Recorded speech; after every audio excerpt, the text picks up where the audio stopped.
கர்த்தருடைய பரிசுத்த நாமத்திற்கு மகிமை உண்டாவதாக. இன்று நாம் தியானத்துக்கு எடுத்துக்கொள்ள இருக்கிறதான வேத வசனம் எபிரேயர் 3ஆம் அதிகாரம் 7ஆம் வசனம். இன்று அவருடைய சத்தத்தை கேட்பீர்களாகில். ஆமென். இன்று தேவனுடைய வார்த்தையாகிய வசனங்கள் போதனைகள் மூலம் டிவி, வாட்ஸ்அப், மேகசின்கள், அன்றன்றுள்ள மன்னா மூலமாக நமக்கு தினமும் கிடைக்கிறது. உதாரணமாக பரிசுத்தம் தொடர்பாக பிரசங்க வார்த்தையோ வசனமோ வந்தால் நாம் இவைகளின்படி பரிசுத்தத்தில் வாழுவது மிக கடினம் என்றும் சொல்லிவிடுவார்கள். ஆனால் பாவம் செய்யக்கூடாது என்றும் சொல்லுவார்கள். நம்மால் பரிசுத்தமாக வாழ இயலாதும் என்பார்கள்.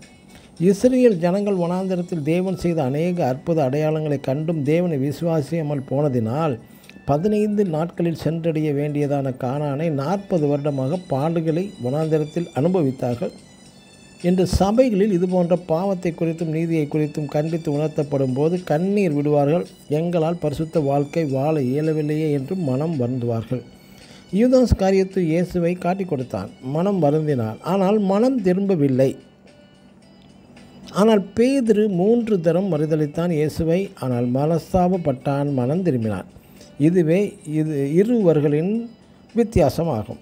ஒரு சபையில் ஒரு சகோதரி அடிக்கடி போதகரின் பிரசங்கத்துக்கு பாராட்டு தெரிவிப்பார்கள். என்று உங்கள் பிரசங்கம் என்னை தொட்டது என்று புகழ்வார்கள் போதகரிடம். ஒரு நாள் அதே போதகர் சகோதரியிடம் அந்த சகோதரியிடம் சென்று, என்னுடைய பிரசங்கத்தை புகழ்கிறீர்கள், மனம் வருந்துகிறீர்கள், மனஸ்தாபப்படுகிறீர்கள், ஆனால் இன்னும் மனம் திரும்பவில்லை நீங்கள் என்பார்.